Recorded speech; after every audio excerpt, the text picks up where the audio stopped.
मेरे साथ मंच पर उपस्थित उत्तर प्रदेश के यशस्वी मुख्यमंत्री श्रीमान योगी आदित्यनाथ जी, सहकार भारती के अध्यक्ष श्रीमान रमेश वैद्य जी, श्री BL वर्मा जी, भारत सरकार में मेरे साथी सहकारिता राज्य मंत्री डॉक्टर उदय जोशी जी, सहकार भारती के महामंत्री श्री मुकुट बिहारी वर्मा जी, उत्तर प्रदेश के सहकारिता मंत्री, स्वागत समिति के अध्यक्ष और सांसद भाजपा के वरिष्ठ नेता श्रीमान संतोष गंगवार जी, सहकार भारती उत्तर प्रदेश के अध्यक्ष श्री रमाशंकर जी, सहकार भारती उत्तर प्रदेश के महामंत्री डॉक्टर प्रवीण सिंह जदौन जी और देश के 600 से ज्यादा जिलों से आए हुए सहकार भारती के सभी प्रतिनिधिगण और देश की सभी नामांकित सहकारी संस्थाओं से आए हुए गणमान्य अतिथि, सबसे पहले तो मैं सहकार भारती का बहुत धन्यवाद करना चाहता हूं कि मुझे आप सबको मिलने का मौका दिया है, क्योंकि मैं बहुत लंबे समय से सहकारिता से जुड़ा हुआ एक कार्यकर्ता हूं। पैक्स से लेकर एपेक्स तक सभी प्रकार के चुनाव लड़ा भी हूं, जीता भी हूं, हारा भी हूं और सहकारिता के अंदर किस प्रकार के परिवर्तन करने से धीरे धीरे कालबाह्य होती जा रही सहकारिता को आगे बढ़ाया जा सकता है, इसमें योगदान करने वाले ढेर सारे लोगों को जानता भी हूं। तो उसी उपलक्ष्य में आज सहकार भारती के राष्ट्रीय अधिवेशन में उपस्थित होकर बहुत आनंद हो रहा है। और दूसरा, मैं गुजरात से हूं। मैं स्वयंसेवक बना तब से वकील साहब को देखा है, सुना है, बड़े सम्मान के साथ वकील साहब की बातों को ग्रहण कर अपने जीवन को एक निश्चित रास्ते पर ले जाने का प्रयास भी किया है। और आज जब सहकार भारती के मंच पर हूं तो मेरे लिए यह भी बड़ा भावुक क्षण है कि लक्ष्मण राव जी का सहकार भारती की स्थापना से लेकर उनका देह नहीं रहा तब तक सहकार भारती से अटूट नाता रहा। और आज मैं यहां इसी मन से उनको बड़ी विनम्रता से के साथ कार्यांजलि दे पाऊं, इस प्रकार का मौका आप लोगों ने मुझे दिया है। मित्रों, सहकारिता के क्षेत्र के अंदर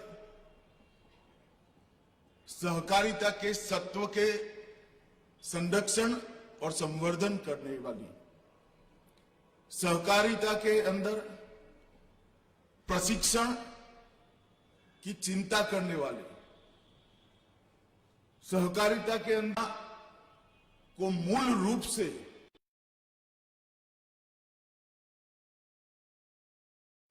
अखिल भारतीय संस्था नहीं है। मेरी जानकारी में अकेली सहकार भारती ये काम करती है, जिसका उद्देश्य कोई चुनाव लड़ना नहीं है सरकार, जिसका उद्देश्य सहकारिता के माध्यम से कुछ प्राप्त करना नहीं है। सहकार भारती का उद्देश्य सहकारिता को मजबूत कर सहकारिता की भावना को मजबूत कर देश के विकास में सहकारिता योगदान कर पाए, कंट्रीब्यूट कर पाए, एक प्रकार का मजबूत आंदोलन बनाना है सहकार भारती का उद्देश्य। एक प्रकार से निर्मल प्रकार की बहुत अच्छे उद्देश्य वाली और पवित्र तरह से चलती ये संस्था है। इसलिए मैं आप सबको इसके कार्यकर्ता होने के नाते, इसके प्रतिनिधि होने के नाते मैं बहुत बहुत बधाई देना चाहता हूं। और आप जब सहकारिता का काम कर रहे हो, सहकार भारती का काम कर रहे हो, तब आप इतना जरूर याद रखना कि आप आत्मनिर्भर भारत के लक्ष्य को पूर्ति का एक साधन बनकर काम कर रहे हो।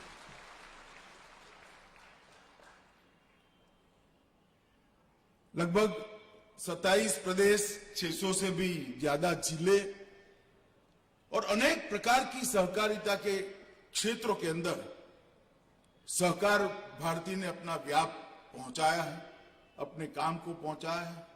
आज एक छोटा सा बीज जो बोया गया था, उसको एक वटवृक्ष के रूप में यहां पर इस सभागार में हम देख रहे हैं।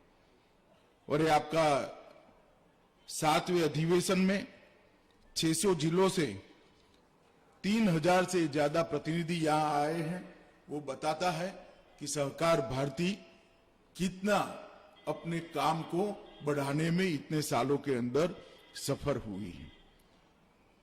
मित्रों, बहुत सालों से देश भर के सहकारिता के साथ जुड़े हुए कार्यकर्ता, संगठन, सहकारी समितियां और अलग अलग संगठनों की मांग थी कि सहकारिता को मजबूती प्रदान करनी चाहिए।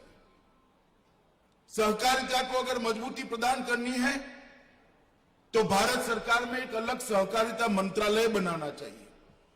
और वो सहकारिता मंत्रालय धीरे धीरे अलग अलग कारणों से कालबाह्य होता जा रहा सहकारिता के आंदोलन को फिर से एक नई जोम, नई ऊर्जा, नया उत्साह दे और सहकारिता आंदोलन आज भी रिलेवेंट तरीके से देश के विकास के अंदर कंट्रीब्यूट कर पाए। मुझे आप सबको कहते हुए आनंद होता है कि मोदी जी को देश की जनता ने जब दूसरी बार पूर्ण बहुमत की सरकार दी, उसकी दूसरी ही कैबिनेट में उन्होंने विचार रखा था कि एक सहकारिता मंत्रालय का गठन करना चाहिए। और आज हम सब के लिए आनंद का विषय है, देश के प्रधानमंत्री ने सहकारिता विभाग का गठन कर दिया। और मेरे लिए सौभाग्य का विषय है कि उन्होंने देश के पहले सहकारिता मंत्री बनने का मुझे मौका दिया है। सहकारिता मंत्री कोई पद नहीं है, सहकारिता मंत्री जिम्मेदारी है, मैं बहुत अच्छे तरीके से जानता हूं। वैकुंठ भाई मेहता, विखे पाटिल, धनंजय राव गाडगिल, लक्ष्मण राव इनामदार, ऐसे कई सारे लोगों ने जो परंपरा खड़ी करी है, जिस प्रकार से सहकारिता को भारत की आत्मा के साथ ओतप्रोत किया है, इस यात्रा को आगे ले जाना, उसको गति देना, उसको नई दिशा देना और गंतव्य स्थान पर पहुंचाना एक बहुत बड़ी जिम्मेदारी है, मुझे मालूम है। मगर सहकारिता की जब बात करते हैं तो बहुत सारे लोग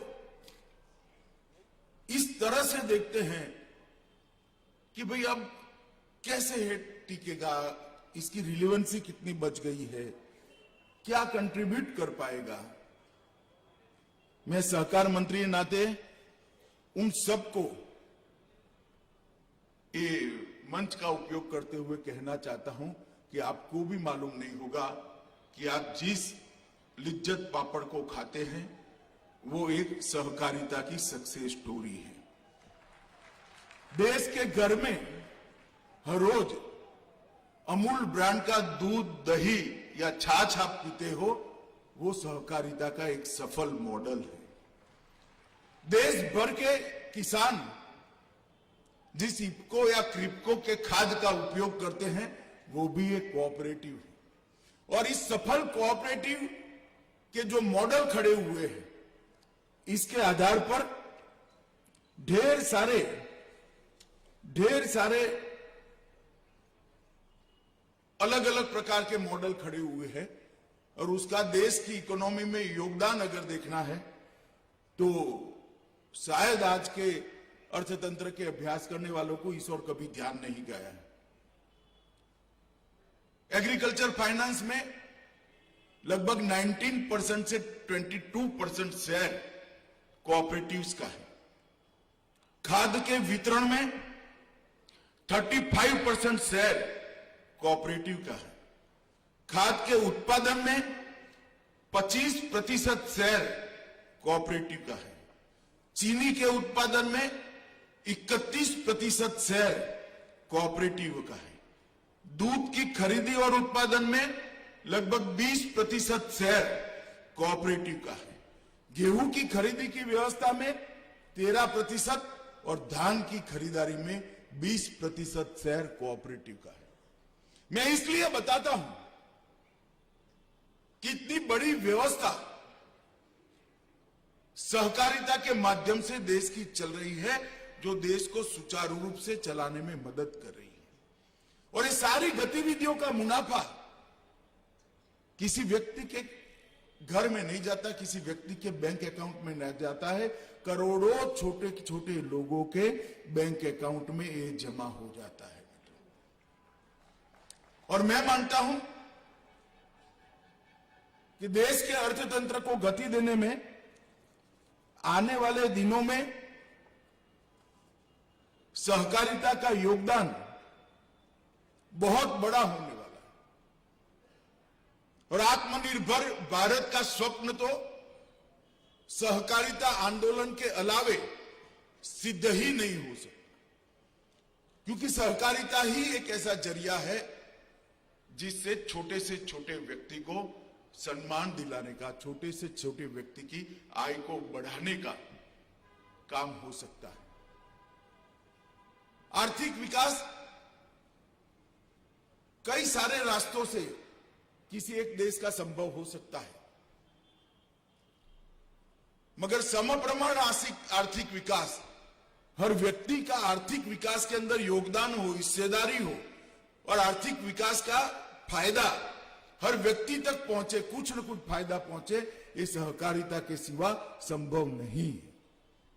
और इसलिए इस आंदोलन को एक नई गति देने के लिए जब प्रधानमंत्री जी ने सहकारिता मंत्रालय की स्थापना की है, उस वक्त हम सब सहकारिता के क्षेत्र में काम करने वाले व्यक्ति, सहकारी समितियां और संगठन, सहकार भारती जैसे संगठन, सब ने इसके विकास के लिए द्रुत गति से संकल्पित होकर मोदी जी के इस निर्णय के साथ खड़े रहना चाहिए। देश में कई सारे ऐसे राज्य हैं जहां सहकारिता आंदोलन आज बहुत अच्छा चल रहा है।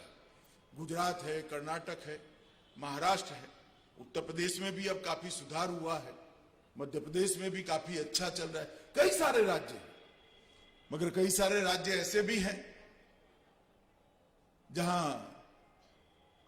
आती जाती सरकारों के कारण सहकारिता आंदोलन लगभग समाप्ति के कगार पर है। मैं यहां जब सहकार भारती के कार्यकर्ताओं के सामने उपस्थित हूं, तब सहकार भारती ने सहकारिता आंदोलन का जहां जहां वैक्यूम हुआ है, वो वैक्यूम के भरने के लिए अपने संगठन की गतिविधियां बढ़ानी चाहिए। और देश के हर कोने में, देश के हर जिले में, देश की हर तहसील में और 10-15 साल में देश के हर गांव के अंदर सहकारिता का कोई न कोई सफल यूनिट चले, इस प्रकार से इस आंदोलन को गति देनी चाहिए। अगर ये करना है तो आपको काम के 3 हिस्से बनाने पड़ेंगे। संगठन का प्रचार प्रसार और व्याप बढ़ाने की 3 हिस्सों में रणनीति बनानी पड़ेगी। एक तो सहकारिता की दृष्टि से डेवलप स्टेट, सहकारिता की दृष्टि से डेवलपिंग स्टेट जैसे यूपी, और सहकारिता की दृष्टि से अनडेवलप्ड स्टेट। एक जमाने में सहकारिता बहुत अच्छी होती थी, मगर आज नहीं है। इस प्रकार के 3 राज्यों के हिस्से बनाकर अपनी अपनी संगठन को बढ़ाने का काम करना पड़ेगा। उसके ट्रेनिंग के लिए कानून के अंदर समयानुकूल परिवर्तन के लिए पारदर्शी चुनाव के लिए, पारदर्शी रिक्रूटमेंट की पद्धति के लिए, खुला सदस्य पद हो इसके लिए, और ऑडिट जो होता है वो ऑडिट नियमित रूप से हो इसके लिए एक प्रकार से सभी सहकारी समितियों में आपने एक संस्कार का आरोपण करना पड़ेगा, संस्कार को हर समिति तक पहुंचाना पड़ेगा। तभी जाकर ये आंदोलन को गति मिल सकती है, तभी जाकर ये आंदोलन को वेग मिल सकता है। मित्रों, मोदी जी के नेतृत्व में भारत सरकार ने ढेर सारी चीजों को हाथ में लिया है। जैसे सहकार भारती के महासचिव जी ने कहा, मोदी सरकार व्यापक विचार विमर्श के बाद एक नई सहकार नीति लाने के लिए कृत संकल्प है और कुछ ही समय में सहकारिता मंत्रालय के माध्यम से इसकी गतिविधियों को हम शुरू करेंगे। इस देश की कृषि व्यवस्था में पैक्स उसकी आत्मा है। देश के सभी प्राइमरी एग्रीकल्चर सोसाइटी को कंप्यूटराइज करने का काम नरेंद्र मोदी सरकार कुछ ही समय के अंदर हाथ में लेने वाली है और हर पैक्स को डिस्ट्रिक्ट कोऑपरेटिव बैंक से जोड़ा जाएगा, डिस्ट्रिक्ट कोऑपरेटिव बैंक को स्टेट कोऑपरेटिव बैंक से जोड़ा जाएगा और स्टेट कोऑपरेटिव बैंक को नाबार्ड के साथ जोड़कर नाबार्ड से पैक्स तक एक पूरी पारदर्शी अकाउंटिंग सिस्टम से स्थानीय भाषा के अंदर हो, इस प्रकार के सॉफ्टवेयर का निर्माण भी हम करने जा रहे हैं। ये जो नए बदलाव हो रहे हैं, इसमें मल्टी स्टेट कोऑपरेटिव सोसाइटी के एक्ट के अंदर भी बहुत जल्दी से हम परिवर्तन करने जा रहे हैं। मैं ये कहता हूं तब हमारे बहुत सुझाव हैं, स्वाभाविक है आप लोगों के सुझाव होंगे, मगर उसको हम सुझावों के लिए पहले जनता के सामने 1.5 माह के लिए हमारी वेबसाइट पर रखने वाले हैं। जितने भी सुझाव आएंगे उस पर चर्चा विचार कर कर इसको फाइनल स्वरूप दिया। मगर एक मसौदा कुछ ही समय में आपके सामने हम रखने का प्रयास करेंगे। सहकारिता के क्षेत्र में प्रशिक्षण की दृष्टि से आमूल चूर परिवर्तन करने का। अभी तक प्रशिक्षण सहकारी समितियां चलाने वालों का ही हुआ है, इस पर ही ज्यादा बल दिया गया है, या सहकार के प्रचार प्रसार पर। प्राइमरी मेंबर का प्रशिक्षण करेंगे तभी समितियां कंट्रोल में रहेगी, तभी समितियां जवाबदेह बनेगी, तभी समितियों में पारदर्शिता आएगी। तो प्रशिक्षण के पूरे क्षेत्र के अंदर प्राइमरी मेंबरशिप को निग्लेक्ट अब तक किया गया है। अब जो प्रशिक्षण के लिए रणनीति बनेगी, भारत सरकार के तत्वाधान में दिलीप भाई यहां बैठे हैं, उनको साथ में रखकर करेंगे। बहुत राज्य के राज्य सहकारी संघ के अध्यक्ष भी यहां आए हैं, उनको भी साथ में रखेंगे। मगर प्रशिक्षण में प्राइमरी मेंबर के प्रशिक्षण को भी हम समाहित कर उनको रिस्पॉन्सिबल बनाएंगे और उनके माध्यम से समितियों की जवाबदेही तय करने का हम काम करेंगे। सहकार के क्षेत्र के अंदर नए नए आयाम कैसे जोड़े जा सकते हैं, उसके लिए भी एक टास्क फोर्स काम कर रहा है। वो भी एक नए मसौदे के साथ कुछ समय में देश की जनता के सामने आएगा और सहकारिता के क्षेत्र के अंदर जो सहकारी गतिविधि चल रही है वो एक दायरे में अपने आप को एक सांचे में न ढाल ले, इसके लिए भी भारत सरकार करी है। जैसे देश भर में अब प्राकृतिक खेती बढ़ने लगी है, जागरूकता भी बहुत आई है। उर्वरक के कारण, खाद के कारण भूमि की उर्वरा खत्म होती जा रही है। बहुत सारे लोग प्राकृतिक खेती की ओर आगे बढ़ते हैं। बहुत बड़ा मार्केट है उसका ऑर्गेनिक फूड का, मगर क्या कोई किसान इसका फायदा प्राप्त कर पाएगा? क्या कोऑपरेटिव ने आगे आना पड़ेगा। इसके परीक्षण की व्यवस्था, भूमि के परीक्षण की व्यवस्था, उसके उत्पाद के परीक्षण की व्यवस्था, उसके सर्टिफिकेशन की व्यवस्था और फिर मार्केटिंग का चयन। मुझे आनंद है अमूल के चेयरमैन साहब भी यहां बैठे हैं, सोडी भी यहां बैठे हैं। अमूल ने एक प्राथमिक दृष्टि से प्रोजेक्ट रिपोर्ट बनाने के लिए सहमति व्यक्त की है और आगे पर भी ये रिस्पॉन्सिबिलिटी लेकर चलेंगे। हम पहले 2 राज्यों को हाथ में लेंगे जहां पर ऑर्गेनिक खेती के मार्केटिंग की चैन की व्यवस्था होगी, जिससे ऑर्गेनिक फार्मिंग करने वाले को, प्राकृतिक खेती करने वाले किसान को इसका पूरा फायदा कोऑपरेटिव के माध्यम से उसके बैंक अकाउंट में पहुंचाएगा। इस प्रकार से नए नए क्षेत्रों के अंदर कोऑपरेटिव का व्याप कैसे बढ़े, ये हमें करना चाहिए।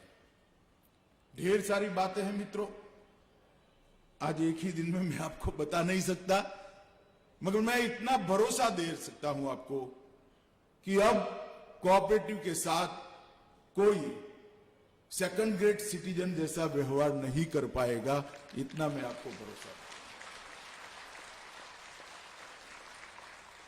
और ये बहुत कम समय में दिखना भी शुरू होगा, क्योंकि मोदी जी स्वयं मानते हैं कि सहकारिता के माध्यम, सहकारिता के बगैर इस देश के सम विकास में, इस देश का सम विकास करना असंभव है।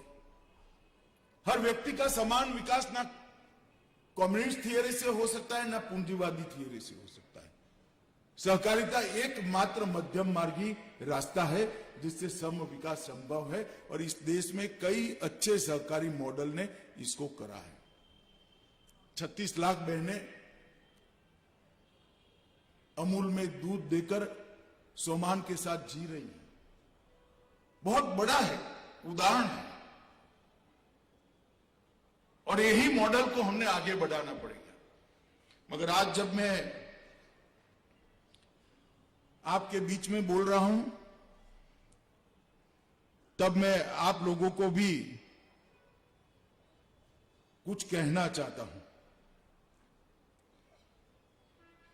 सहकार भारती अपने संगठन को, जैसे मैंने पहले बताया, ऐसे जहां पर कोऑपरेटिव का रीच गांव तक नहीं है, वो राज्यों में नए कोऑपरेटिव बनाने में अपने संगठन का उपयोग कर सकती है क्या? मुझे लगता है कि हमने संगठन की शक्ति बढ़ाने पर तो जरूर ध्यान देना चाहिए, इसके साथ साथ संगठन की सुगंध बढ़ाने में भी हमने ध्यान रखना चाहिए, और ये तभी बन सकती है कि जब वैक्यूम को हम भरेंगे। दूसरा काम है, आप जितनी भी डिमांड दे रहे हैं, मैं कई बार मिला हूं, गुजरात में भी मिला हूं, सहकारिता मंत्री बनने के बाद भी मिला हूं। प्रॉब्लम के साथ सॉल्यूशन भी लेकर आना चाहिए। सॉल्यूशन का सुझाव उसको फाइनल नहीं मानना चाहिए, परंतु सॉल्यूशन लेकर आना चाहिए।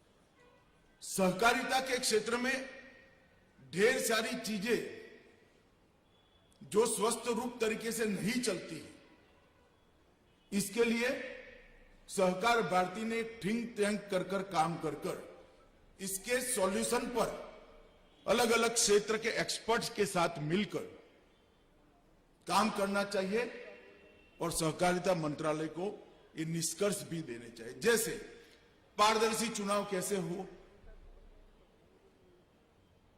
ओपन मेंबरशिप कैसे हो, ट्रेनिंग का मॉडल क्या हो सकता है, रिक्रूटमेंट के अंदर जो करप्शन है इसको कैसे समाप्त कर सकते हैं। ऐसी ढेर सारी चीजें हमें भी मालूम है। इसके कारण सहकारिता आंदोलन आज निर्बल हो रहा है, इरिलेवेंट हो रहा है। ये सारी चीजों को हम कैसे बदल सकते हैं, वो सॉल्यूशन ढूंढने का काम भी सहकारिता के क्षेत्र में काम करने वाले सहकार भारती जैसे संगठन कर सकते हैं। और एक पॉलिसी डॉक्यूमेंट बनाकर अगर आप भारत सरकार के सहकारिता मंत्रालय को देंगे तो मुझे भरोसा है कि सभी राज्य सरकारों के साथ में रखकर हम जरूर उसको प्रभावी रूप से लागू करने के लिए प्रयास कर सकते हैं। मित्रों, हम उत्तर प्रदेश में हैं। उत्तर प्रदेश के साथ इस सभागार में जो लोग बैठे हैं, आप भी मैं भी कई सारे आंदोलनों के कारण हम उत्तर प्रदेश से जुड़े रहे हैं। अभी 3 दिन पहले मोदी जी ने बाबा विश्वनाथ कॉरिडोर का लोकार्पण किया।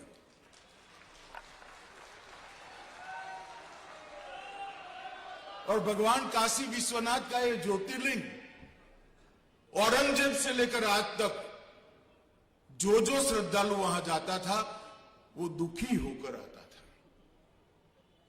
वहां की स्थिति को देखकर मेरा आप सबसे आग्रह है, सभी लोग हो सके तो काशी दर्शन कर जाना, दिव्य शांति का अनुभव आप लोग।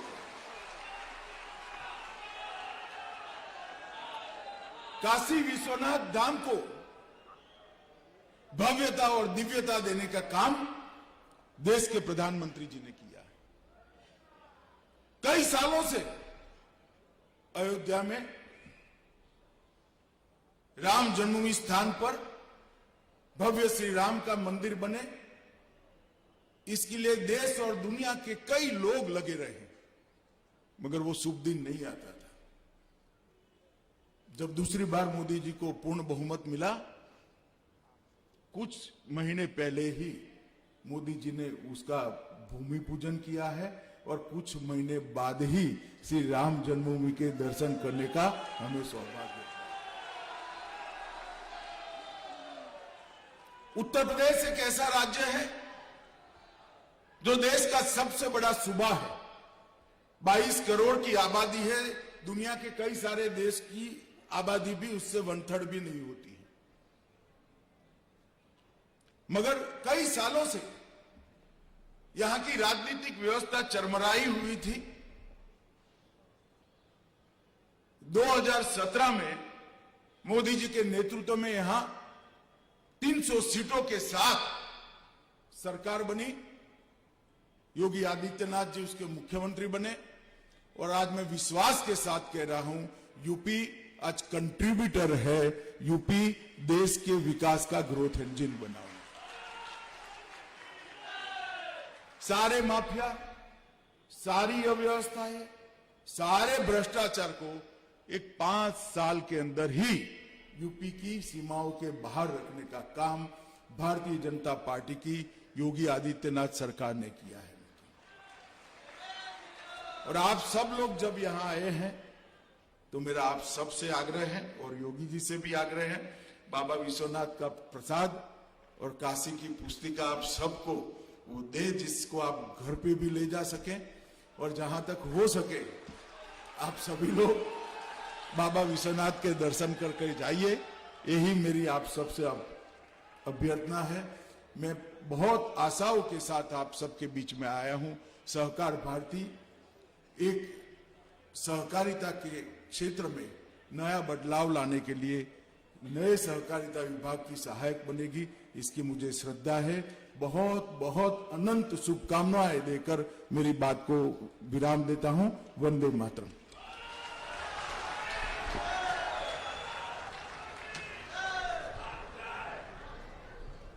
बहुत बहुत धन्यवाद माननीय श्री